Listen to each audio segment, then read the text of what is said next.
Welcome to the Complete Game Podcast, where we're all about baseball with Ethan Dungan, owner of Glovehound Baseball Glove Repair Shop, Rick Finley, founder of MD&I Baseball Academy, and the creator of George Foster Baseball, the MVP himself, Reds Hall of Famer George Foster. I'm your host, Greg Dungan. Now let's talk baseball. Well, hello, everybody. Thank you for coming back to Welcome. episode 18. 18, 18. 18. Today, we're going to talk about, we're going to do the first of a three-part series that we're calling Offensive Objectives.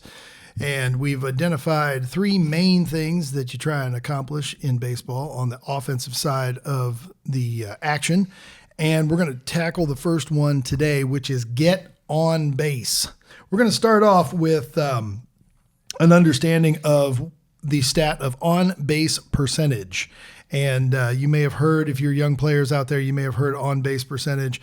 And I'm going to have Ethan explain to us mathematically exactly what on-base percentage is. And then we're going to be talking about that a lot today, as why it's significant and how much we should focus on it and that kind of thing. So, Ethan, why don't you explain Our how that works? mathematician. Yeah, so the simple explanation is basically times that you got on base over opportunities to get on base. So the complicated explanation of that is hits plus walks plus hit by pitches divided by at bats plus walks plus hit by pitches plus sacrifice flies. And the reason you have to add sacrifice flies in there is because they don't count as at bats. Right. So the easy way to explain that is over plate appearances, but plate appearances also account for catcher's interference and sacrifice bunts. So that's why the slightly more detailed calculation. That sounds complicated. Just do it. So you're basically, I like the way you broke that down, though. It's opportunities and results, and the way they're I thought he'd send it off the top of his head. He's reading it. So let's start with a name five, and let's name five players who were especially good at getting on base. Ethan, why don't you start us off? Who's a guy that you know who's especially good at getting on base? Don't say my guy. The first guy that comes to mind is Joey Votto. Oh, man, the show's over. The show's over. Especially being here in Cincinnati, he led the league in on-base percentage. Yes. I think 7 different times. I mean, the thing is about Joey Votto is he also walked a lot, and that became kind of controversial later in his career that maybe he was trying to walk too much. Selfish. We're going to see later in the episode, I think, a lot of guys who have high on-base percentages that maybe don't walk a lot, and so I think we're going to get into that more. But Joey Votto was a guy who did walk a lot and had a high on-base percentage. Okay, good. What you got, George? Well, I have the guy that Joey Votto broke his record, team record, as far as walks. It's Joe Morgan. But a guy like Joe Morgan, I don't mind him walking. I mean, he can drive and run, so I didn't mind him walking because he could steal a base. Contrary to Joey Votto, he walks and he's not going to steal a base. So going base to base, and he's batting in the third slot. We're looking for him to drive and runs. And somebody asked him one time, would you rather have a sacrifice fly or walk? Even the sacrifice fly would have won the game. He'd rather have a walk because he was concerned about his on-base percentage. But up to then, he was tough at the plate, tough out. But later on, he got into much stats. But I would say Joe Morgan would be my guy. What about you, Rick? My guy would be Tony Gwynn. Oh, yeah. He handles good on-base percentage and a high batting average. And I think he had a good on-base percentage because he used the whole field. Being a lefty, he always hit to the left side, left center, left center, and he can pull the ball. So What, that's 7 batting titles? 7? something like that. Not bad. No, not bad. I got 8 batting titles. 8? Yeah. Sorry, Tony. Yeah, he's waking up.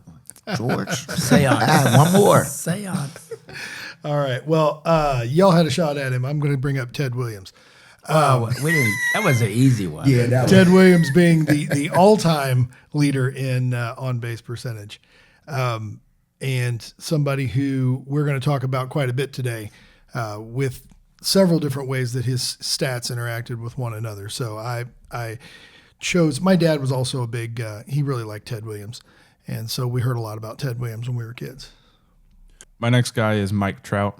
I mean, that he, for pretty much any name 5, he could probably be brought up for that. But another guy with a huge on base percentage, another guy who walked a lot. And I think as you'll come to see in my next few guys, I think it starts to become just feared hitters and pitchers not wanting to pitch to him, and that's why they have so many walks. But Mike Trout, who early in his career was a guy who could do some real damage on the base paths. Now he's too many injuries. Yeah, he's got to take a walker to get to first base. But another high on base percentage guy. Yes.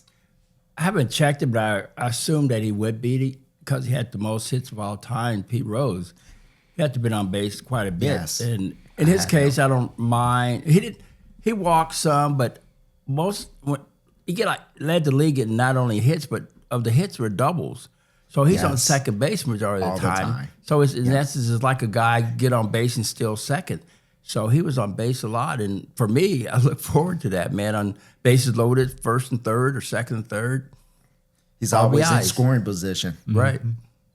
I was in scoring position from the plate. Yeah. We know. Yes, we know. I just want to show that.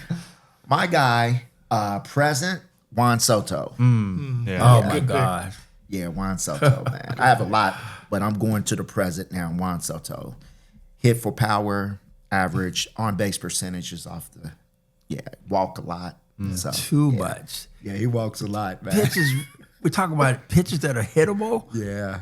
And he's challenging the umpire all the time. He is, just man. swing the bat. So close. But you talk about, again, like what Ethan said, we're going to see a lot of big hitters that people were afraid to pitch to because the second one on the list is Babe Ruth. So Babe was the second highest OBP of all time. And you don't think of Babe as being a fast guy or anything like that. He walked a lot because people didn't want to throw to him. Right. Yep. Yeah, and I'm going to stay on my trend. My third guy is Miguel Cabrera.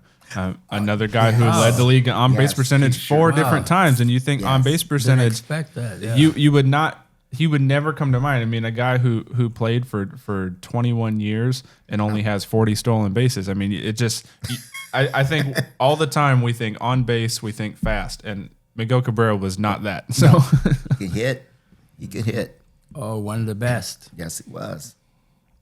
So you're talking about guys who are feared. Had to go to it, Barry Bonds. yeah. Oh, man, you took mine. So what? Leader in intentional walks too. Oh, man. Lots. Yeah. Lots. There's a video out there on YouTube. I can't remember exactly what the title is, but it's "What if Barry Bonds never swung a bat?"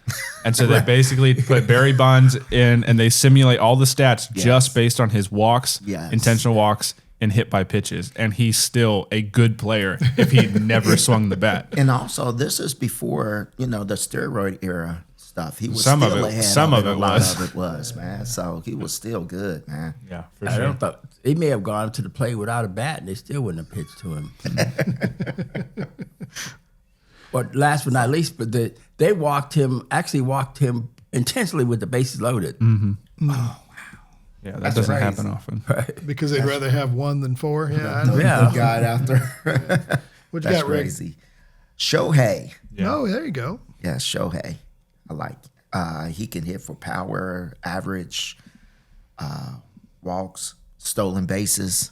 All of it. I know. He's all of it. he's the only He's one. a unicorn. That's he's a real the only unicorn. one in the 50-50 club. What, 2 years? One. One? Okay. He's more than a 5-tool guy. What would you call? Yes, him? he's more. He's just the whole box. I He's guess. just a whole box of tools. Yeah. Yes. Well, you go to another all-time name would be Lou Gehrig. Was a high on base percentage. Man, those guy. Yankees, man. No wonder if got over 25 World Series. Yeah. Only 23. Sorry. All right, one more round, Ethan. What you got? Well, Rick took my Juan Soto. I'll take another easy one. I'll take Aaron Judge. Why not? They took my Aaron Judge. Again, that's just another slugger who Yes. happens to get on base. Yes. Yeah. But this is a guy who's good speed, and he got on base a lot. Timmy Raines, Hall of Famer. There you go. Yes. Yes. Okay. I like Tim Raines a lot. Man, I want to go back to to the pass a little bit. And just because he had a high batting average and hit over 300 all the time. Rod Carew. There you go. How can we miss Rod Carew? I know. Wow. Rod Carew, man. Man, he stayed in Minnesota for a long time. We shared He the was Sports Minnesota Illustrated. for a long time. Oh, you guys did? Yeah. Oh, man, get Get out of me here. go and find that. Yeah, I know. I've seen it. He was Minnesota for a He long was time. That's the Minnesota. thing. Him and Harmon Killebrew. Yeah. Yeah, they were Until Kirby Puckett showed up to be like, he was Minnesota. Yeah, That's he for a long was. time. Yes, Yeah. he was Minnesota. One more all-time name, Ty Cobb.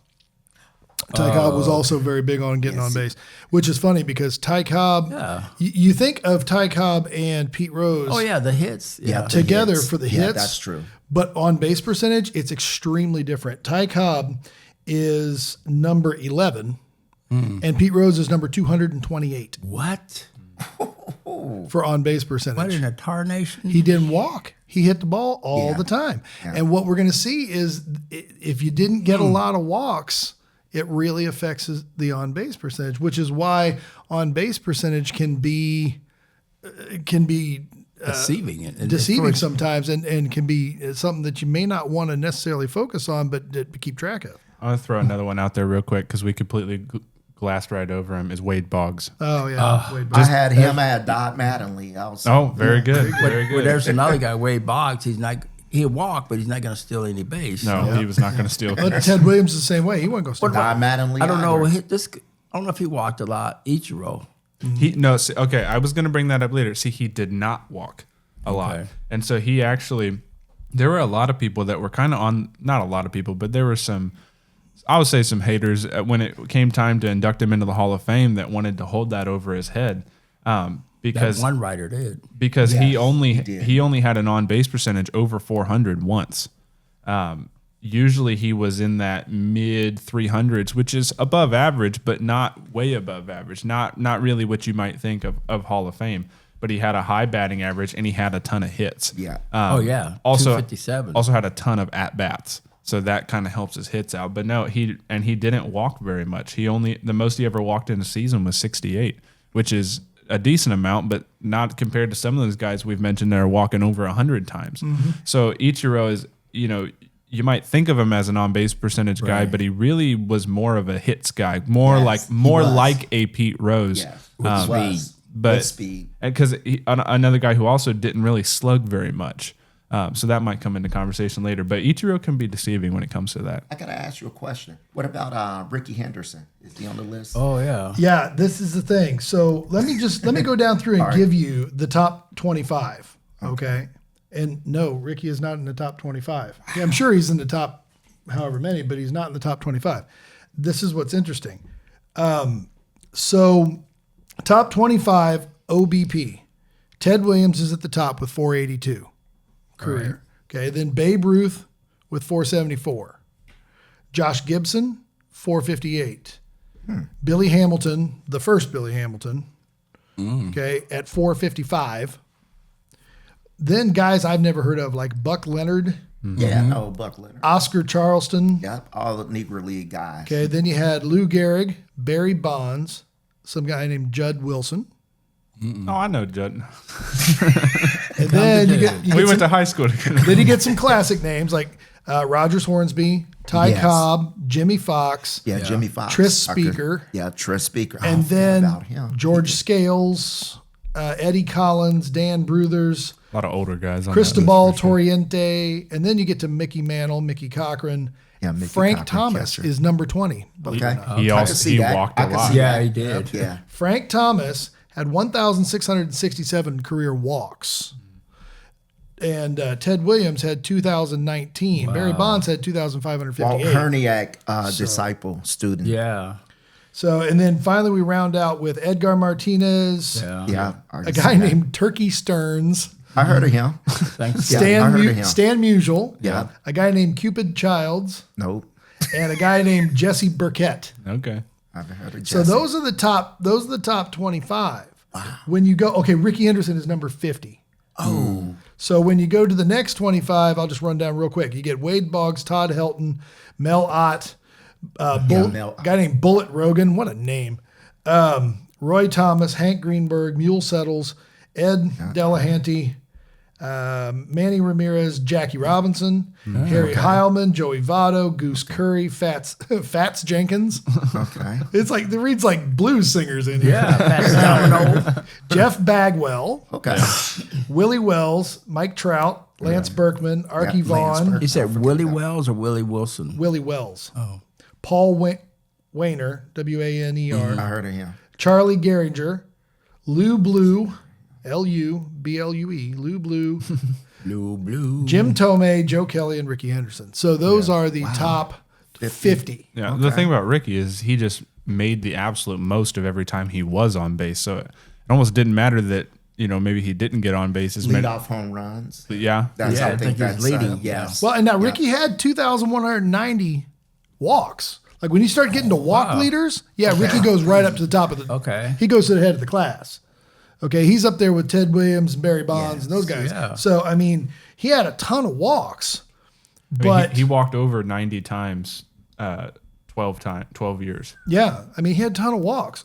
But he's 50th in OBP. His career OBP is 401. Now he's still a 400 OBP guy, which is ridiculous. But you got. Well, if you base things on OBP, like this guy's his WAR is down. So Yeah. so now all these guys bat either 1, 2, or 3 in the lineup. Yeah, they're all early guys. Yes. Yeah. Yes. Good hitters. So the other thing is, if you were to build a fantasy team strictly on OBP, what a crazy lineup you would have. That would be It would be a good one. That's for that sure. would be wild. So because you've got power hitters in here, you've got base stealers in here, you've got average hitters in here, you got a lot of different guys, and yet it all translates to high OBPs. But the bottom line is driving in runs and scoring runs. scoring runs, That's yes, going to sir. win games. And that's what we're going to talk about next. So part 2 is moving runners, and part 3 is scoring runs. And so with today, we're talking about getting on base. What I want to do is we talked about what OBP is and why is it an important indicator of a player's contribution to team success. So what about the high OBP tells us these guys were great contributors to their team? Well, you got to look at how many times they scored, though. I mean, it's important, but what level? If you have 1 to 10, Yeah. what does it rank? And to me, if it depends on who it is. Like Frank Thomas, walk. I don't want him to walk. I want him to swing the bat, and that's why I get into when you talked about earlier hitting if it's hittable. But I know Votto or Frank Thomas, even if it's hittable and it's not a strike, they're not going to swing at it. And I know in Frank Thomas's, he had a good balance. 100 RBIs, he 100 did. runs scored, Over 100 walk, 30-something home runs. hit over 300, Yeah. and a Hall of Famer. But like I said earlier with Joey Votto, he got on my bad side as far as not swinging the bat. Really? You have a Billy Hamilton on base, you're going to You get gotta- you fastballs need to that, hit. yes. What does he Yeah. do? Take the fastball down the middle. He wanted to take it until they get to 3-2. Swing the bat. Because I was aggressive up there. If it's close, I'm swinging. You swinging? Yeah. Yeah, I think on base percentage is just an indicator that something's happening. You're It's not a gonna value. It's a value. you're not gonna have a good player with a low on base percentage. I mean, I think the knowledge of the strike zone, that's really where it comes down to. well, and I think what we're gonna find is that no one stat is gonna tell you the whole picture, because like what you're saying, when it comes to like Moneyball, Scott Hatterberg, if he can get on base, that's great. But with a guy in scoring position, like you brought up, sometimes you need a sacrifice fly and Right. not a walk. Or a sacrifice bunt. It or becomes, are whatever. you a team Exactly, player yes. or being selfish? There, exactly. Well, let me do this. So if I jigger these stats up according to runs, career runs scored, it gets to some of this becomes very different. Ricky Henderson is number 1. Yeah, right. Okay, 2,295 runs scored. So he jumped from 50 to number 1. Yeah. Then you get Ty Cobb, Barry Bonds, Hank Aaron, Babe Ruth, Pete Rose is 6. Okay, But Hank Aaron, that's and then So Pete Rose should have been higher if they got George hitting behind him. Yeah, it should be. Yeah, what's going on? Here's another one. This is your old buddy Willie Mays is 7. I had him on my list. We got a lot more all-time Willie guys McCovey in behind runs than we do in OBP. You've got a lot of very long careers right there. Right, yes. You know, 20-plus year careers. Well, and we also have a lot of it's a lot more very famous names here. Sure. So Alex Rodriguez, Stan Musial, Derek Jeter, Albert Pujols, Lou Gehrig, Tris Speaker, Mel Ott, Craig Biggio, Frank Robinson, Eddie Collins, Carl Yastrzemski, Ted Williams is 19th in runs scored. Mm-hmm. Paul Molitor, Charlie Gehringer, Jimmy Fox, Honus Wagner, Jesse Burkett, and Cap Anson. So those are your top 25 in runs scored. So, but then you look at the other category, RBIs. Yes. Sure, and we'll be looking at RBIs when we talk about scoring runs. Okay. So, yeah, when you talk about the number of runs scored versus the on-base percentage is one of those stats that's good to know and good to keep track of, but it's by no means a whole picture of what a player does. But they're overemphasize it now. I mean, go to a game and look at the scoreboard. They don't talk about what's their average anymore. Before, the average really stood out, but now most averages under 250, so don't talk about it. So they put up on base percentage, OBP. So now that's a stat that really I felt overemphasized and people focus on it too much. Sure. Well, I agree with you, and I think that when you look at something like the OBP, what you don't get is a person looks very valuable who may not be contributing to runs and wins. So, it really doesn't do you good to get on base all the time unless you're going to move over, unless there's somebody behind you who's going to move you, or if you're going to steal bases, right. Or because it doesn't do you a whole lot of good to have a guy who gets on first all the time and then gets left there. Otherwise, you end up with lots of left on base. Right. I think that's a great point, George. You're talking about what you need to move guys, and that'll be the next episode, I believe, is moving runners. We're talking about moving runners. We'll leave that for there, but yeah, I think it is important. It at least gives you at a glance a player's ability to make things happen. Because I was managing an independent team, and they gave me a list of guys from which to select. So I would look at the average first, and I look at stolen bases. So if the average is good, but then I look at runs scored, but the main one with the stolen base, if that guy can steal bases, I can get him to hit, and then being able to get him on base and steal bases, so you can manufacture runs there. Sure, yeah. But guys that say hit a lot of home runs, will always use the formula 1 to 3. So if you have 12 home runs, you should have at least 36 runs batted in. But I remember way back, I think Earl Williams had 30 home runs, and he was right on the mark, 90 RBIs. Okay. Mm-hmm. But others, they have 30 home runs and 60 RBIs. So a lot of times you're hitting home runs with nobody on base. Yeah. Right, yeah. So you finished the season last year, exhausted from all the travel and the tournaments, and you tossed your gear in a bag where it's been sitting all winter. Now you're ready for another year, but your favorite glove that fits just right is an error waiting to happen. The leather's dry, the laces are brittle, and this year you're on a new team with new colors, and it sure would be cool if it matched. Well, wouldn't it be great if you had a glove guy who could help you out with that? You do. His name is Ethan, and he owns Glovehound Baseball Glove Repair Shop in Fairfield, Ohio. Just contact him at glovehound.com and upload pictures of your glove. He'll give you a call back to talk it over, and then you can send it in for a repair, relace, recondition, whatever you need. If you're in the area, you can even just stop by the shop. That way you don't have to bother with shipping, and a lot of times he can even fix it while you wait.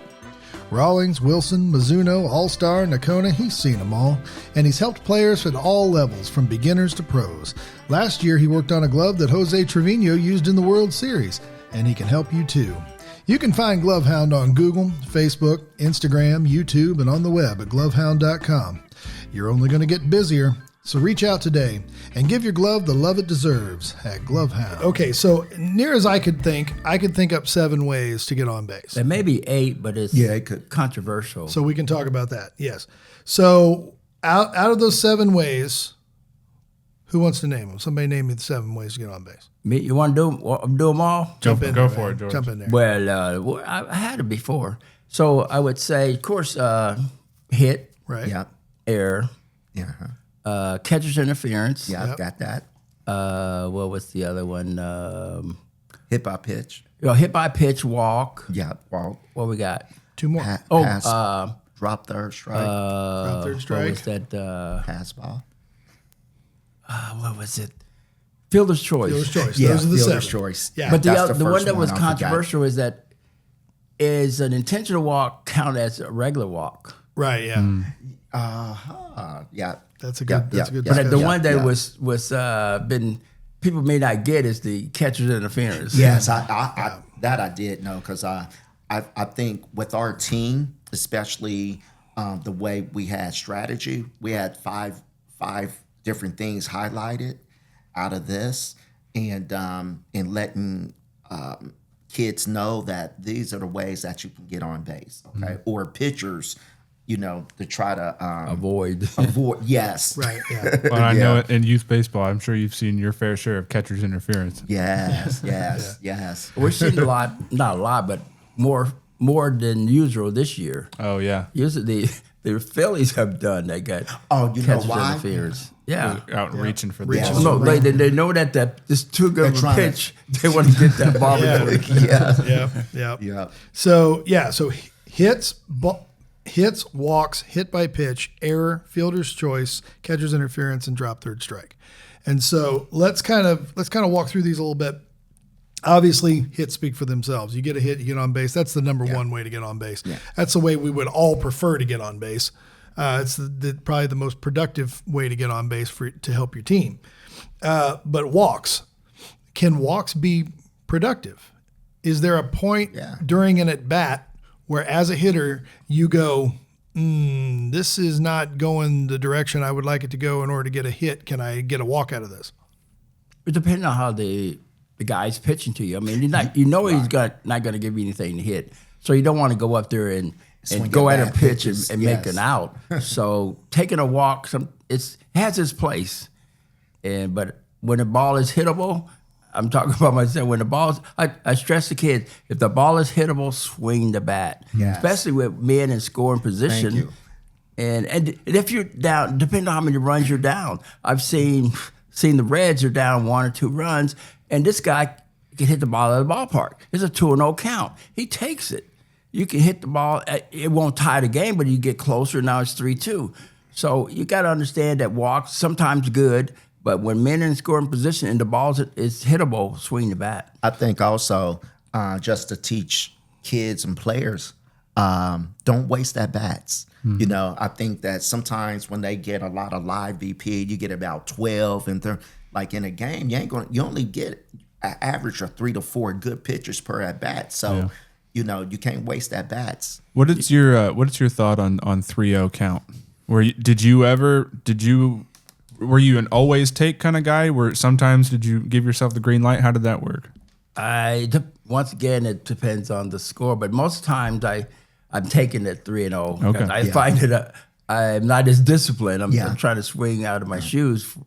So 3-1, I'm more disciplined, but 3-0, I remember I was going to swing 3-0, and the third base coach gave me a take sign. Like, take me? You know who I am? I'm taking. So 3-0 count is a tough for me, I wasn't comfortable swinging 3-0 because now you say I'm swinging 3-0 and I'm making out. Maybe I could have walked. There you go. Yeah. Remember, the game is about getting on base. Getting on base. Strategy. With your philosophy in coaching youth baseball, was it a hard line? You take 3-0 every time, no matter what, or did you sometimes give guys? Sometimes I will give kids because I think sometimes It's a surprise. and you need a kid to have some confidence to swing it, and that's how you learn. Well, At you the let them younger know that ages, it's okay. Yeah, it's okay. Okay. And then, but as they get older, then maybe depending on where they're at in the game, maybe take. I got in trouble for swinging at 3-0 because I had a coach that was big on always take 3-0. And I was having a good year, and it made me angry. And I thought, I'm going to swing at this just to make you throw more pitches. And he pulled me aside and he's like, we don't do that.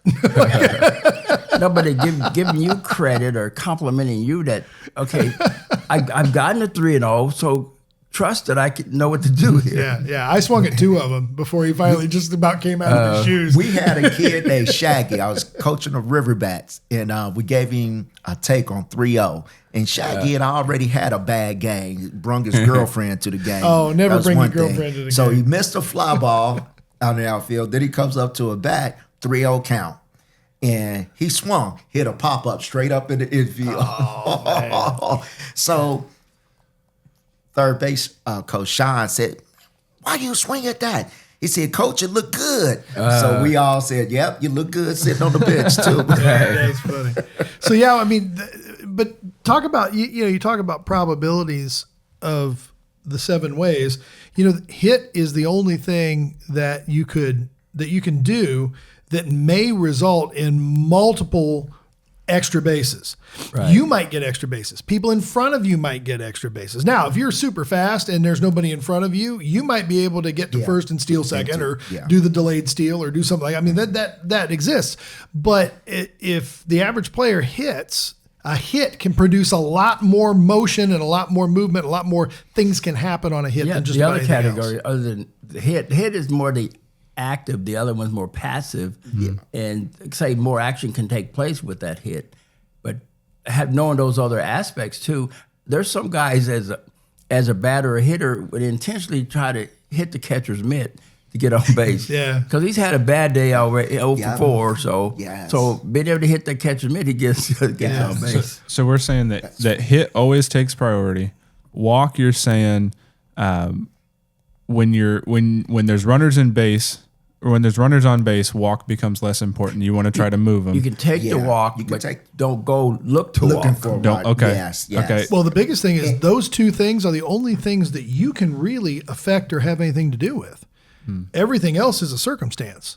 right. An error happens out of your control. Fielder's choice happens out of your yes. control. So does catcher's interference or drop third strike or hit by pitch. Right. I mean, I guess technically you could step in front of a pitch if Yeah, you really You wanted can. to. Especially if you're so struggling. that may be 3. Number Yeah. 3. I was just saying you could. I mean, there are times when I wasn't convinced that Crowd the Jake plate. wasn't just dropping a shoulder or taking Yeah. one off the hip. So we're also saying that maybe faster players should give more of a willingness to walk than maybe guys who are going to be less dangerous on the base paths. Is that what I'm hearing?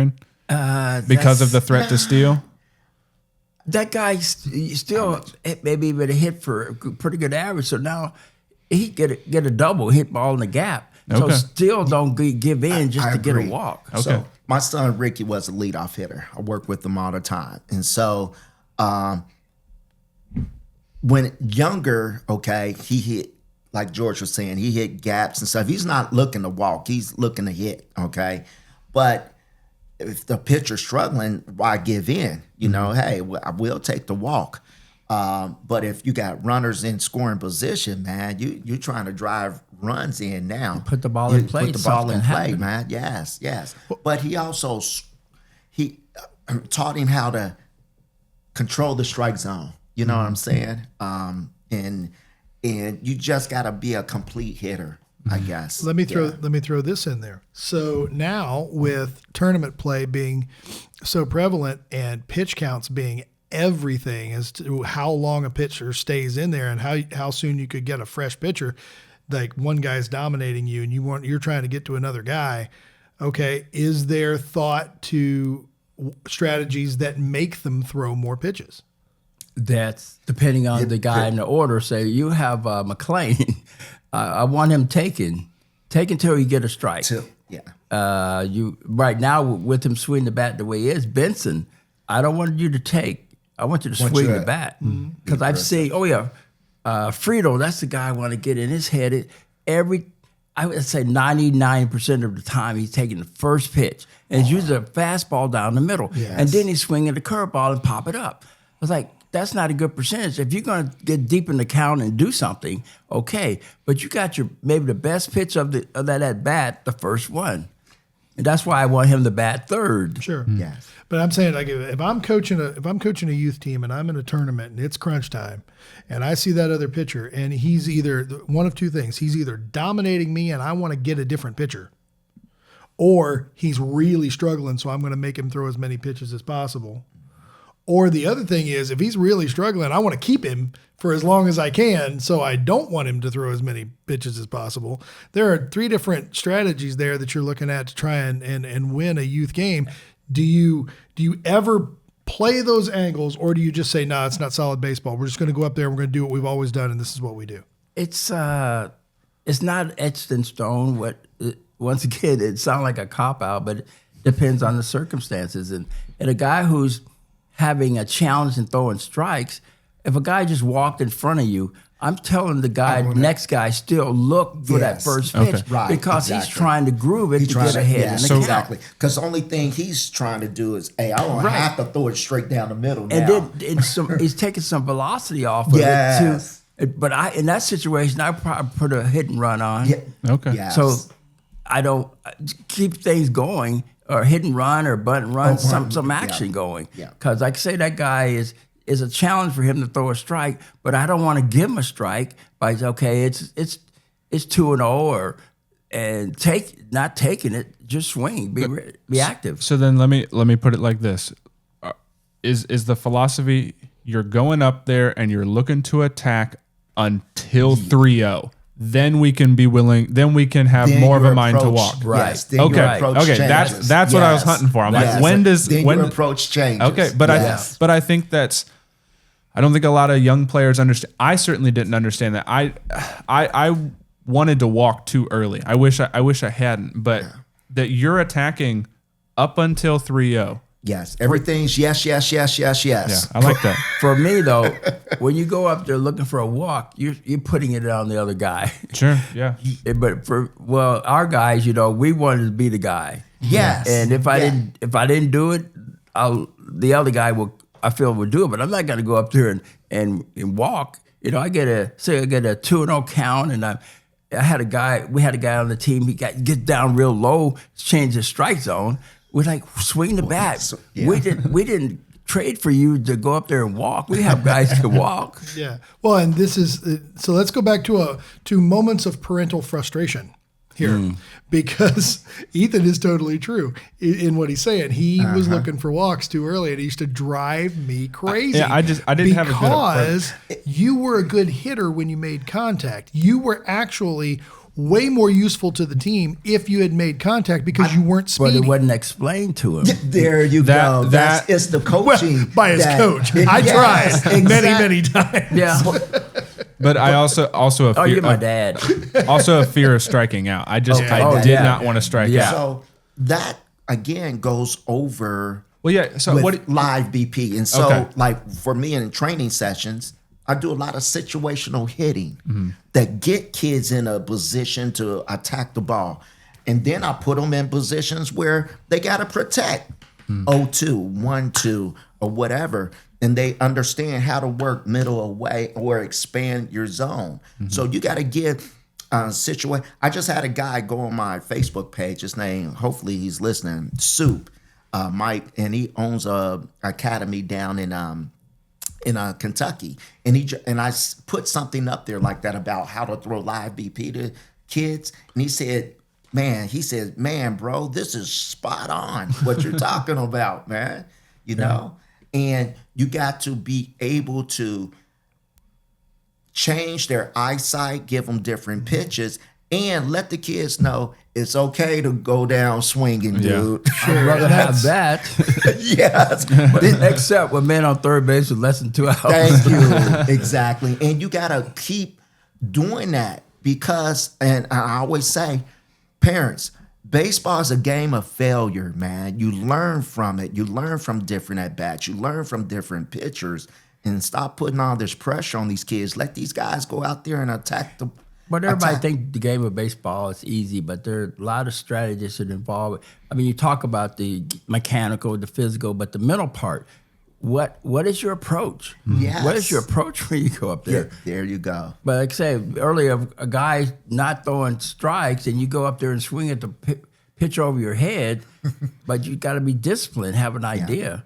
And the other one is that it's so blatant. The guy's stealing the base. You know he's going to steal. So I tell the guy to they'll pretend you're going to bunt, yes, keep the catcher back. Yes. But no, they're like, okay, go ahead. Green Bunt light. take. Right. Yep.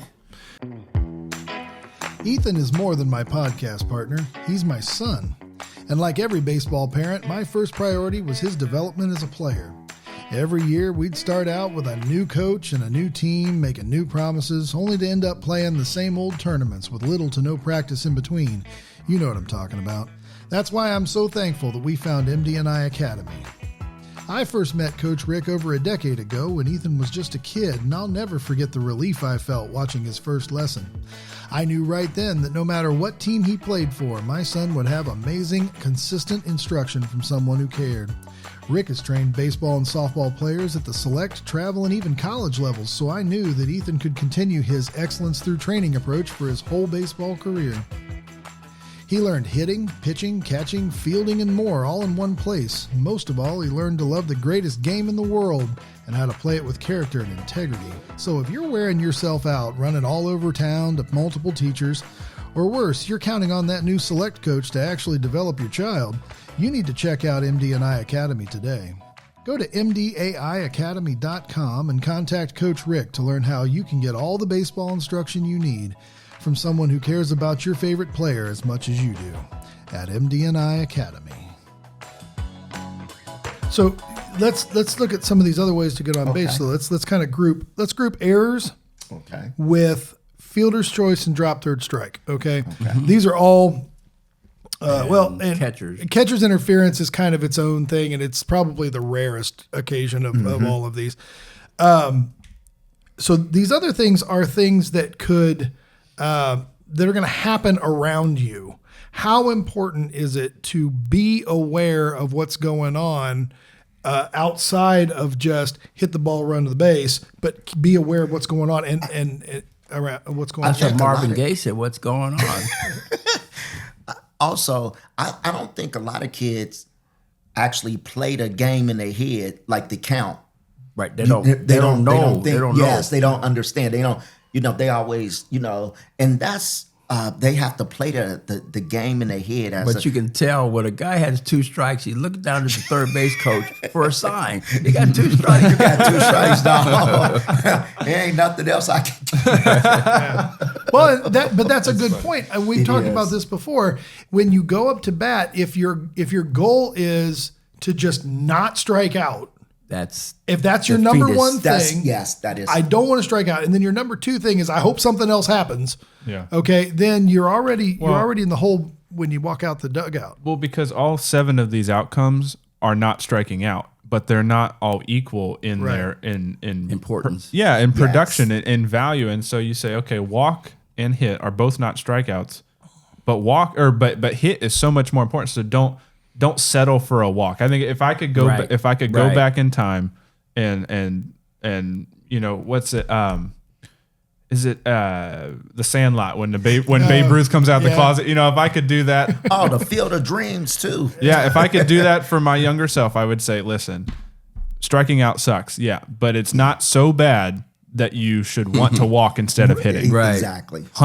Hunt a pitch you can hit until it's 3-0, then maybe we can walk. There you go. Yeah, like you said, being aggressive, attack when you go up there. But I like what you're saying about discipline. I think that's another term that gets misunderstood. Discipline is not swinging at strikes; it's swinging at hittable pitches. Right. And so sometimes you see guys in the big leagues, especially when pitchers can have such nasty stuff. They're swinging at sliders in the dirt and stuff like that. Those are the pitches we're talking about. They're swinging not because they think it's a strike. They're swinging because they think they can hit it. Yes. And so, that's the worst part. And so, what you're talking about is discipline, being able to recognize that early. Yes, but once again, I had to only talk for myself. I zone hit. So now if the ball, if it's up to 2 strikes, I'm looking middle in because I know I can drive the ball. But driving the ball doesn't necessarily mean I'm going to hit it out of the park, but I'm going to be able to hit the ball pretty hard. But now when you get 2 strikes, you start looking middle away, protect middle away, but you still prepare for the ball inside. But a lot of guys, you go up there, the count's in your favor, and it's say a 2-1 count, and the guy throws a fastball outside, and he swings at it. And then now the slider is, but back to what you said, the guy think you can hit it, but they don't know how to hit it. That's- So many left-handers get that slider inside. They break their kneecap, they break their foot because they hit the ball into their body. Yeah, they sure do. And they don't know how to hit that ball they sure inside. don't. I just laugh at them and said, these guys supposed to be in the major league. They don't know what to do. I was just talking to someone about that. I said, that's why I love throwing inside two seams, some with some movement where they can foul the ball off their shin. And then guess what? As a righty, guess what? I got you outside now because I know you're going to bend over. The other one is that I remember Body Blue had come over to the National League and talking to Bonds or Mays and those guys. He said, take that fastball he has and hit it way foul. So now he's going to lose confidence in throwing a fastball. He's going to go to his secondary pitch. Right. So, when you take into consideration, like, okay, an error. So you hit the ball, you're running to first base, but you can't be so tunnel visioned that you don't know what's going on. So if a guy makes a bad throw or a guy bobbles the ball or whatever, okay, if you're not a speedy guy anyway, run through the base and do what you're supposed to do. But if you're the kind of guy who might be able to turn and get more, you have to be aware of what's going on around. Well, you. your coach you gotta listen. should be telling you, round the bag. Once again, you concede in just to one bag. Right. But even guys who get a base hit, they're trying to first base, run hard. I just remember we ran hard through the bag because the guy may bobble the ball. Yes. Exactly. And you're ready to go. Yeah. The other thing is when he calls a strike, check and see where that strike went. Look behind you. Make sure it's not on the ground. Yeah. Because you're ready to go, and the ball comes in, strike, and you just kind of you just kind of walk away. You don't look. He may have dropped that ball and you didn't even know it. Right. But Pete Rose is a good example. He watched the ball all the way into the catcher's mitt because it may do something on the way. Yeah. So you're evaluating the movement at that time. Yeah, the last thing you want is for the catcher to drop the ball and then the guys on the bench go, run, and then you decide to run. Like that's not a good timing. That's a good point that you're talking about more information. If you're giving up the opportunity to observe more by looking the other direction. The other thing is I always thought I'd have some coaches that would say you run on third strike no matter what, but nothing makes you feel dumber than taking one right down the middle and running anyway. But if you watch it all the way in and he caught it, then it's like, oh, okay. Right. Yeah. I think one of the most interesting ones on this list is fielder's choice because that involves runners. It has to. It does. So that's where guys on base and your base runners really it's important because you think about, I'd say a very common fielder's choice is maybe runner on slow roller too. Well, runner on first, you get the guy at second and you're safe. Okay, but that doesn't happen if the guy on first doesn't break up the double play, and so that's a way that your fielders can that your base runners can kind of make the most of maybe a less than ideal ball put in play. How about that? Yeah, but it was going to be on for defense. The part I was going to say is if you have a man on first base and Ellie hits the ball, say you're leading like 3 runs or so, maybe throw Ellie out because I want him on base. Right. Even though that guy's on second base and he's in scoring position, but with Ellie on first base, it's going to create chaos with the pitcher. So you decide on, okay, which guy do I want? Especially if it's last year Ellie and not this year Ellie when he actually stole bases. Right. Yeah, that's a different issue. So then let's talk about hit by pitch. Okay, this is the two things that I think are that young hitters are scared of most is striking out and getting hit by pitch. Get an elbow. And I think it may be one or the other may be in first or second place, depending on the kid, depending on the situation. Mm-hmm. If you don't have much meat on you, getting hit by a pitch can be really tough. That's more of a physical one, and it lasts longer. The striking out is more of a emotional or mental one. But let's talk about this though, George. So nowadays they've got a much better handle on throwing at people on purpose. But when you were playing, it was a regular thing, man. Guys threw at people all the time. Up inside. And let you know, because I remember this guy, a rookie, come up and he hits a home run the first time up, and the catcher saying to him, "Where you want to get hit?" So you're going to get hit, but you have a choice. You want to get hit in the leg, in the back, And the guys think that, oh, you guys are kidding. You know, where you want to get hit. So, okay, I get hit in the back. Other than that, so if you want us to select which way you're going to get hit, we may hit you in the head. Did Pedro Bourbon? Oh, Pedro. All the time. Pedro, he was my enforcer, my protector. Yes. So I get you, George. I get him for you, Georgie. Yeah, because I mean, you listen to these interviews on YouTube with these pitchers, and they'll tell you. I mean, coaches flat up told them, hit the next guy. I don't care who it is. Just hit him. You know, I'm like, this. yeah.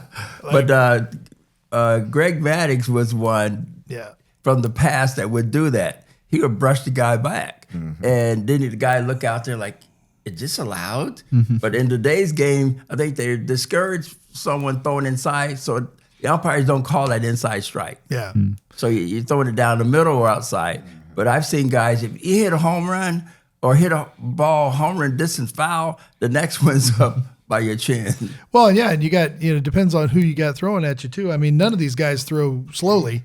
Right. But some of these guys, I can't imagine, it's one thing to have somebody like Greg Maddux throw at you. It's another thing maybe to have somebody like Nolan Ryan throw at you. Right. So, I mean, 20 miles an hour. That's a whole different ball game right there. So you have Brad Leslie in the game, then Nolan Ryan. Brad strikes him with like, Rawr! And Nolan did the same thing and said, okay, Nolan, you do whatever you want. So, all right. So then, well, hold on. I got two more things. Go ahead. One thing is we have a lot more protection than we did back then. You're a gladiator up there now. Yeah. You could have any combination of shin and elbow and hand. And I'm waiting for them to be able to have that full shin guard to go up. Might just go up there in catcher's gear. Right, might as well. Well, that's what I was going to say a second ago, which is that's what I was going to say, which is if you're scared of getting hit by getting hit by the pitch is freaking you out, then where as much protection is pertinent. Okay, if that's what you want to do, but don't let it stop you from going up there and swinging the bat. Like you got to work that out in your head. Well, you got to be brave. The other thing is knowing how to get hit by a pitch. I see so many times a ball's coming at and you do this kind of sidestep and put your hand up. They don't know how to roll. You roll. You wear it off the back or off the butt. And that right there reduces the issue by at least 50%. It still hurts, but you're not breaking fingers. Right. Think about this. In the chest or the face. Take a baseball the same place you would take a shot. Yeah. I mean, where there's meat on your body. You know what I do with the younger guys? I'll throw wiffle balls or tennis balls at them, right? I tell you, and get them to roll. Because a lot of them don't know how to get out of the way. They're jumping out of the way and get hit in the face. And the other option is to just hit it. I guess you talk about stepping out and hitting it. I have this problem when I play blitz ball. Those balls come in so fast. And they almost always right-hander. It almost always tails inside. So I'm like it's literally like self-defensive. They're fouling pitches off that would hit me. So I mean that's less doable in baseball, but yeah. And then as far as striking out, here's my best advice. This is what I call the brain surgeon principle. Okay, there are some things in life that you don't want to do by trial and error. Okay, you don't want your brain surgeon not being afraid to make mistakes and learning from them. Okay, but if you're not a brain surgeon, most things in life you learn by making mistakes, and don't be afraid to make them. Don't be afraid to be wrong. Don't be afraid to fail. Don't be afraid to strike out. This is how you learn, and it's not the end of the world. And if you have adults in your life who lose their mind because you did that, I'm sorry, that's unfortunate. But understand that striking out is not the worst thing that can happen to you up there. The worst thing that can happen to you up there is that you wasted an opportunity to help your team. Yes. But when a parent come to me and said, well, my kid he'd been up 100 times, hadn't struck out. I said, oh, no, the kid's not aggressive.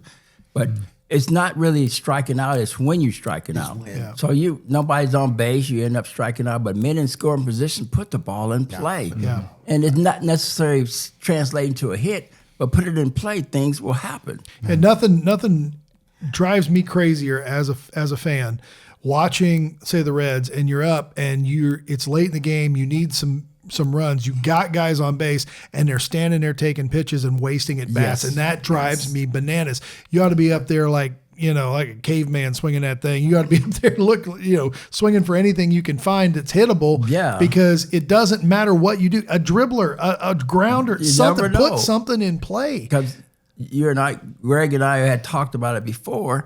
Because the other day when the Reds lost, they lost 3-0. Yeah. But 2 runs they left. It should have been closer because 2 innings in a row they left a man on third base with no outs. No outs. Yeah, so that's it's predictable. Okay, what is this? This guy's going to strike out. This guy's going to pop up. This guy's going to hit a ground ball. It's over.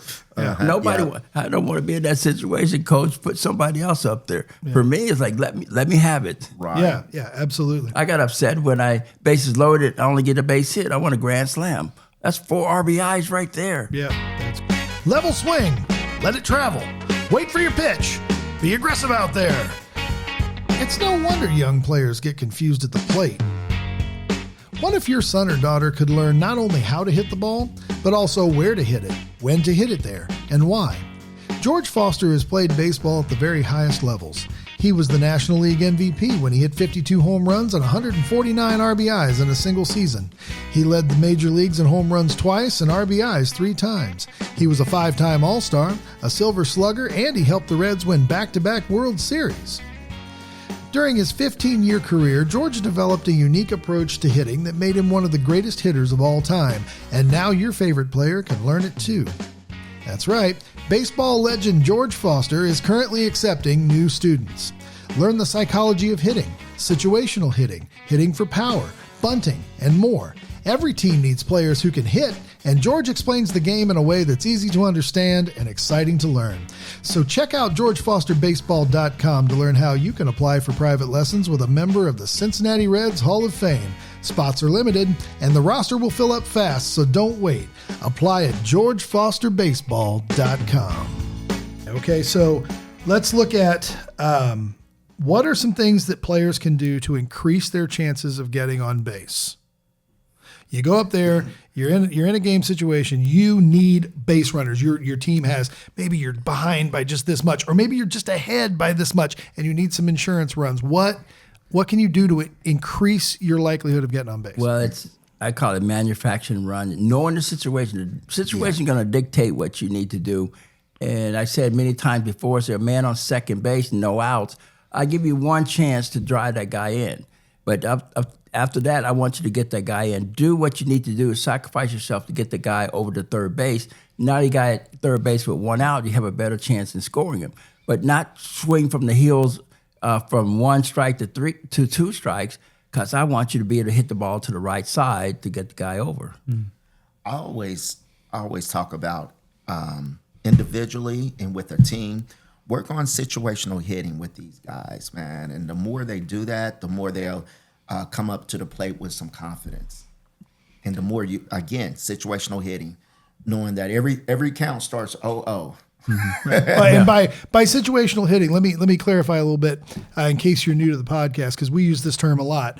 What Rick is talking about is putting parameters on your batting practice. So I'm not just throwing to a kid. I'm throwing to a kid and I'm saying, okay, you've got a 2-2 count. You've got a 2-1 count. You've got a 3-0 count. You've got a whatever. And I'm throwing, or you got this count. There's this many guys on base. There's this, whatever. And I'm giving you a situation so that it's not just repetitive motion over and over and over again. There's a time for repetitive motion. There's a time for trying to learn muscle memory. Right. But BP is also an excellent time to put those parameters on. This is also why we encourage coaches, if you're doing this in practice and you're throwing BP, put runners on base, make things happen. Make your fielders react to runners, make your batters react to runners, and make situations happen. So when we say about situational hitting, situational play, what we're talking about is creating those manufactured situations to make your players have to think about what they're doing. So what you practice, you want to carry over to a game situation, not just swing the bat. Have a purpose where you have batting practice. Have a purpose.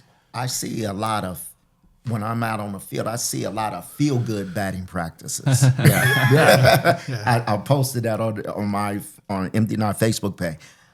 You got to have more than feel-good baseball practice. Everything is not going to be a fastball down the middle. I mean, we're hunting that. Yeah. When you're ahead of a count, And there's going to be times where you foul a good pitch off. Now you're 0-1. What you going to do then? What's your approach going to be? You know, so. Well, that's why I love golf or tennis, because there's strategy involved. Yes. So primary in golf, when you're driving, going five par, 4 par. So it's a fact that you're using your driver. You're going for power.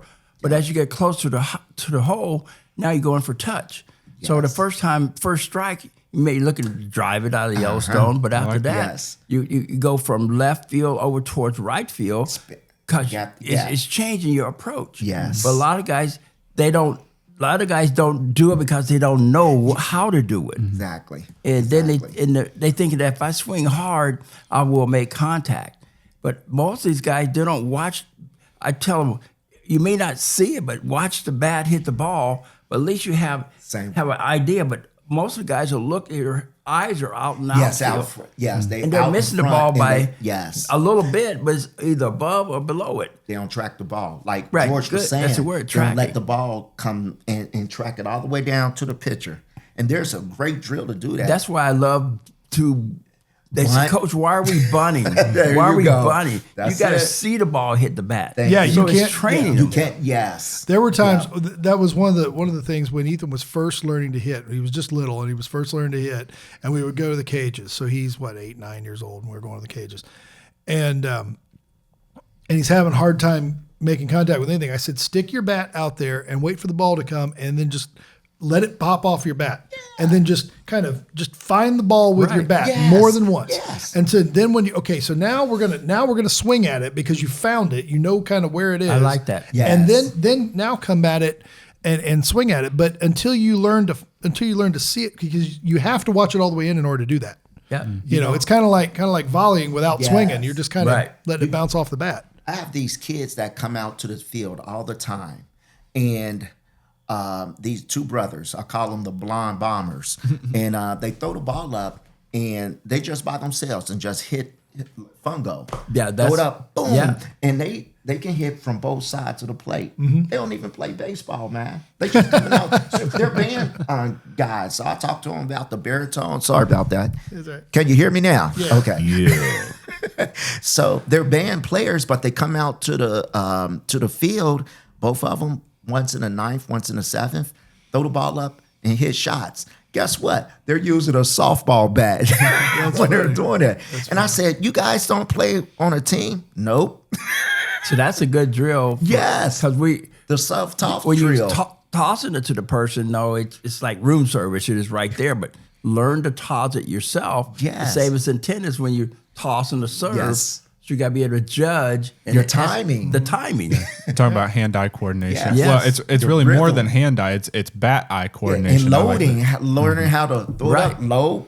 From the feet on up. If you put money in the thing and you're standing in the cages and those balls are coming and you're just wasting money watching balls go by, okay, stick the bat out there. And like let's say you're halfway through a set of pitches and you've just lost it. Like you can't make contact with anything. Right. Stop. Hold the ball out until you can get it to bounce off, or hold the bat out until you can get it to bounce the ball off of it. Gauge. Then you've got a better. You've kind of put yourself back in the zone. Now go back and hit again, and that will keep you from wasting batting cage tokens. I had to do that when I would go to the batting cages because frustrated. When we were kids, we had to mow yards to get money to go to the batting cages, and you only had so much, and you didn't want to waste them watching them go by. So you figured out how to make contact any way that you could. The other one is that I have the kid go up to the plate, and he has his glove on, so that now he's putting the glove, catching the ball. Yes. So okay, you're catching it here, and in a sense, think that the glove's on the bat. You're catching it there. And that's a big Barry Bonds thing. And Yes, it is. I think he gets a little more exaggerated than maybe he could really handle. But he says he could hit any speed of pitch. I heard that. But anyway, probably could. How it comes into play, though, he says, well, if the guy behind the plate can catch it, he said, I'm just a little bit closer. I should be able to catch it too. And so he talks about trying to catch the ball with the bat, with the barrel. Yep. Yeah. When he was on, it was like a dance up there. The rhythm, the timing. I always thought, man, he was such a. Bobby must have taught him pretty well, or he just had this natural talent too. Bobby and Willie. Yeah. Yeah, that's a great set of coaches So, right there. So in reality, when we look at hitting, and you think about Bobby and Willie, and then they got Barry coming up. That's, after George, I would say, because he was in the 80s, the 90s through. Their approach to hitting really never changed, though. You understand what I'm saying? Yeah, but they had a foundation. Yes. So you think about the foundation now, because everyone is doing this and that. Baseball, from what I see, is still played the same. Only thing is different is, I think, some approaches. Yeah. You have so Approach many is very different important. ways, Right. Philosophies and that kind of thing. Yeah. and things like that kind of get misstrued a little bit. But to I always some say, people. too many voices, too many choices. Yes. So you yes, think all of it is, you got to take what's going to help you. Yeah. Yeah. Well, and when Yes. it comes to what you can do to improve your ability to get on base, it's your approach and your ability to hit the ball, because you don't control a walk other than deciding not to swing. Right. Yes. And so if you work on your approach, then you just joined the party. You just walked up to the at bat and introduced yourself. was a because great example because if you're Yes. not there, a walk theoretically happens whether you're standing there or not. So Yes. so when it comes to your ability to get on base, it's not about walking and that kind of stuff. It's about overall being able to hit, and that correlates to Yeah, a getting guy on with base. good speed. He's like Billy Hamilton at one time. He was hitting more balls in the air than Votto on was the- hitting. yes. So I want you to hit the ball on the ground. That's and it. with McLean, he goes up there and it's a deep fly ball to the left or To the right warning field. track. And warning track, he's Yeah. out. Hit the ball on the ground. You have a chance to beat it out. I think in youth baseball, and I'm just going by youth, I know we're getting out of time. I think parents are comparing their kid to other kids. And I was like, man, like my son Ricky, I can't have him hit like Matt Malloy. Matt, a power hitter, man. He drives ball. Ricky is a different type of Right, hitter. His right. game is to get on base. He can hit gap shots because he hit a lot of doubles and triples. He steals bases and stuff. But that's his game. His game is not like Matt's game. But you And have gotta somebody understand- to tell the kid what his game is. and I think explaining to parents, Right. because at a young age, man, you've got kids that are still growing into their bodies, But man. you're getting him, help them to get to the next level. Yes, If yes. a guy has good speed, I want him to have tools to get on base. I don't want you to hit fly balls. What George just said, tools. Right, right. So Yep. let me kind of bring this around here a little bit. So one of the things I think we're saying is, as a hitter, if you want to increase your likelihood of getting on base, be aware of all 7 ways that you can get there, and develop a plate approach that helps you to do that by doing things like minding your count, watching the ball all the way to the catcher to see if he drops it, even if when they call strikes. Really being tuned into your coaches as to whether there might be a fielder's choice, or there might be an error, there might be whatever like that. So knowing that there are lots of different ways to get on base. Don't be afraid of being hit by the pitch. Learn how to take that in a way you're that's gonna not get going hit. that's not going to cause you serious damage. And you're going to get a lump, you're going to get a bruise. It's part of playing Yeah, it's a baseball. part- yeah. Just character. Be thankful you're not playing football and they're not rubbing your face in the turf every other time, every other rugby. play. Okay, so you can take a ball now and again. Don't be afraid of that. Also, don't be afraid of striking out. There are times when you got to go up there and you got to be swinging. Remember that hits are the most productive way to get on base. Yes. That is the preferred way to get on base. But there are other things that can happen to help get you there. So rather than, it's what I call a broader mind approach. So if I'm going up to the plate and all I'm doing is going, man, I hope I can get, okay, all right, here we go. I just don't want to strike out. Maybe I can get, okay. And you hit something, and you're just hoping something happens. Okay, you gotta reduce the amount. When you're really young, you're swinging hoping something happens. As you get older, you got to reduce the amount of hoping something happens and increase the amount of trying to make certain things happen. Right. And we're going to talk about that next week when we talk about moving runners. We're going to talk about how to become a hitter with options. And there are But the key is ways to do that. Going from a batter to a hitter. Sure, absolutely. These are the things that a hitter Yes, become a there's hitter. two Because different- sometimes I tell someone, I said, it helps you be a better hitter. I said, no, it helps you become a hitter. Right. So that now you have that confidence up there, you knowing that things, there's a chance you may get hit, but learn how to get out of the way of it. Mm-hmm. But you become a hitter compared to a batter. A batter is being controlled by the guy on the mound. The hitter, you control in the situation. And out of these 7 ways to get on base, several of them are mistakes made by the other team. Mm-hmm. So we've also talked about, especially in youth baseball, games are usually won by the team who makes the fewest mistakes. Right. And that only happens if the other team capitalizes on those mistakes. And so you gotta give them have a chance. Yeah, you have to be in a situation where when they make mistakes, you can make them pay for it. Right. And so you have to be aware of that. So, make sure you're making sure all the way in that catcher is catching that strike. Make sure that there's not some way you could take off running, you could get there, whatever. So these are ways of maybe increasing your chances of getting on base, because getting on base is the first objective offensively. Yes. We want to be able to get there, because you can't get home until you get on base. This is the way unless you're like George and you just start from home and you end there. Oh, thank you. I didn't have to repeat that.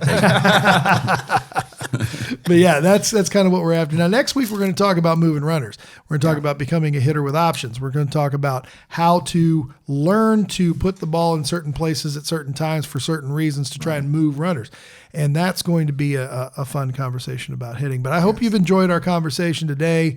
I hope you've had a good time talking about on-base percentage. If you have any other questions, things you want to know, wherever you hear the show or watch it, especially if you're watching on YouTube, that's the easiest way for me to find comments. If you want to leave a comment or ask a question of the fellows, you're more than welcome to do that, and we'll share that on our next broadcast. But up till now, I hope that you would check them out at MD&Iacademy.com, GeorgeFosterBaseball.com, Glovehound.com, or CompleteGamePodcast.com, or any place that you listen to podcasts. Listen, tell a friend. We could use all the help we can get. We appreciate it, and God bless you all, and we'll see you on the next one. Thank you. We hope you've enjoyed the Complete Game Podcast, the show that's all about baseball. New episodes drop each week, so be sure to subscribe so you don't miss a thing. If you'd like to support the podcast, consider leaving us a 5-star rating. Or better yet, drop us a comment or a question and let us know what you think. The Complete Game Podcast is produced and distributed by 2 Creative Digital Marketing. Check us out at 2creativedigital.com. On behalf of Ethan, Coach Rick, and the Silver Slugger George Foster, I'm Greg Dungan saying have a great week, and we'll see you real soon.